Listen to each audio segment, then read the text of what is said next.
parenting landscape has shifted dramatically over the last 2 generations. In the 1950s, parents enjoyed the support of their own parents, aunts, uncles, cousins, extended family. One parent, typically the mother, was at home with the children. Today, in many homes with 2 parents, both of them have to work because of the current financial realities. There are more single women heading the households. Older children are raising their siblings.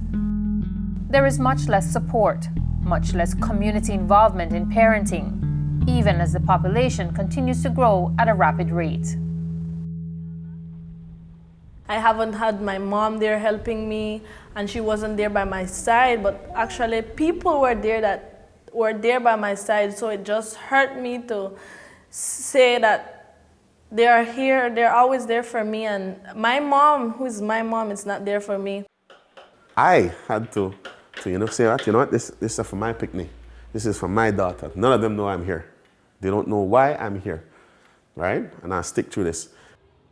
It's just, I think, a little bit scarier time to be raising kids without manuals and supports and friends and support groups. We begin with the premise that all parents need support. So we use the concept parenting support rather than parenting education. We notice what is their major problem is, how do I deal with my child when it's only me? I'm the only parent around, the other parent might not be there.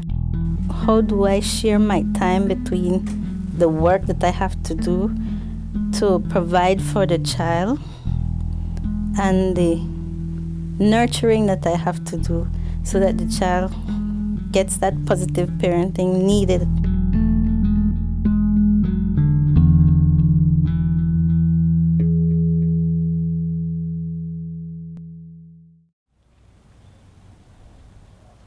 I was 15 when I knew I was pregnant. Then time I never had my mom, I never have nobody, I never have except with a home then. And this person just gave me home, shelter, food, and what I needed it. So that makes me feel like I'm free and you deserve to.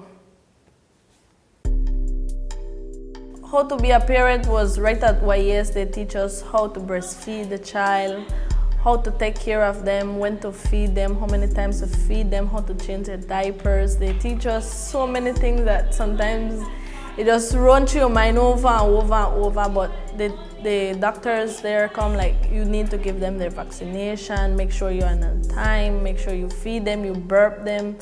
Everything what you have to do with them, they're there telling you what to do. Now I go out and tell young people my story, and when we're done, they just come back and say, Jennifer did a good job. I don't have that strength to do it. And it just makes me stronger because young people are going through the same thing, but they can't do it. But if I do it more and more, people will come and join me and we'll make a big group soon.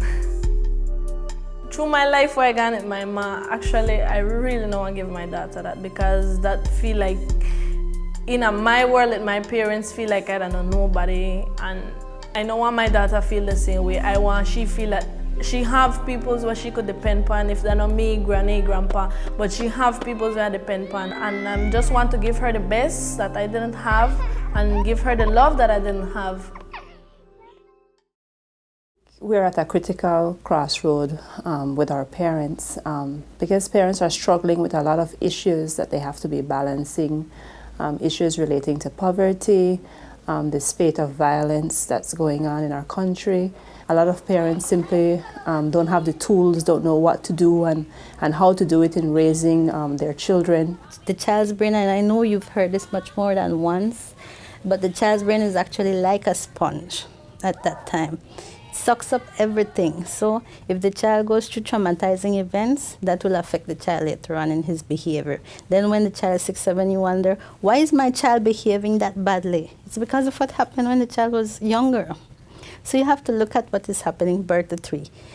I believe that Belize then as a country has started to focus on the issue of what will make strong individuals in our society. One of those issues is the early childhood development policy. It's looking at What are the investments made in the child from an early age in the area of health, in the area of human development, and in the area of education? If parents and all those who work with children can understand that at the very beginning the child's brain is developing, then they will create programs and they will do activities that will nurture that child. So early childhood development looks at the key critical components that makes a child grow. I think one of the great contributions that UNICEF can make to this debate and this discussion as we search for answers to, what makes good parents and parenting is just to look a little more, probe a little deeper into this whole situation of absentee fathers. Nobody has really stopped to examine why is it that there are so many fathers absent from their children's life. We really don't know, do those fathers really want to be a part of their children's life? What are the factors that are driving this? It would be important to examine that, because in order for us to understand how do we build a response that tries to bring fathers back into their children's life, we need to know why they're not there in the first place. Ready? Whenever I go and pick my daughter up, and she says, "My daddy come," it's just like heaven, like, yeah, right? She's running, I'm running. So it's really uplifting. It lightens my spirit. My daughter's 3.5 years old. Her mother and I were in a relationship, but we're not together anymore. We live in separate cities, about an hour and a half away from each other. My daughter spends every other weekend with me. We had to go to court to figure out, to define how we would, share parenting. I don't want to say it's a women's court system, but that's how I felt when I went to the family court now. It is not man-friendly.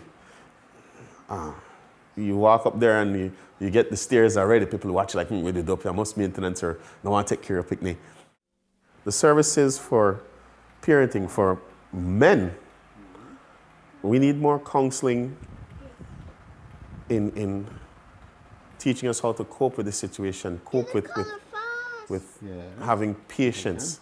I think that a lot of times the problems coming from the baby mama, it gets extremely taxing, and a lot of guys, many men would rather walk away than have to deal with that situation. And although they might want to take care of their child, that chases them away, like the baby mama just chase them away, so to speak. We like saying, I believe you have to man up. Well, then exactly the case. You have to man up and recognize that that child not really come into this world because they want to. You put that child here. And so it's your responsibility to man up and take care of your picnic. And that not just means, just financial stuff. You have to be a part, I personally feel you have to be a part of your child's life. We create this society. It didn't just happen that men are like this and women are like this. We created it and we foster it and we perpetuate it in how we raise our sons and how we raise our daughters. Something that we also tend to do is to make the assumption that parents can make the transition between the different stages of a child's life. So you've got, a baby, toddler, and adolescent, and we assume that parents are equipped with that know-how as well. And certainly our parents need a lot of support in the transition years because of the added complexities that our environment provides now for our children. When a child is younger, the mother or the father is, what they look up to. My mommy says or my daddy says. When they start going to school, it's the teacher. But still the parents have a great hold in terms of how the level of influence they have on the kids. But when they become adolescents, it's a wide range of influences. That is why the emphasis so strongly on parent support. We need to ensure that our parents and communities are part of the planning, designing, implementation, that they're the ones that advocate at the end of the day for programs, and certainly by that, they're the ones that will build more social demand. And without that type of base and at the grassroots level, it's often very difficult to keep parents feeling engaged.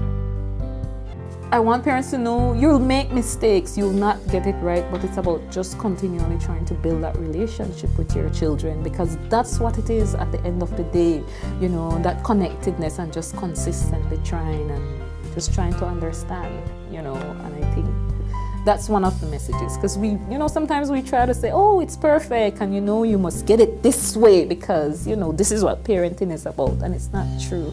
And so we want to come from that approach with parents to say that, man, we recognize that every single one of us, whether you're from whatever class of life right now, is dealing with a lot of issues, and what we all need that little extra help.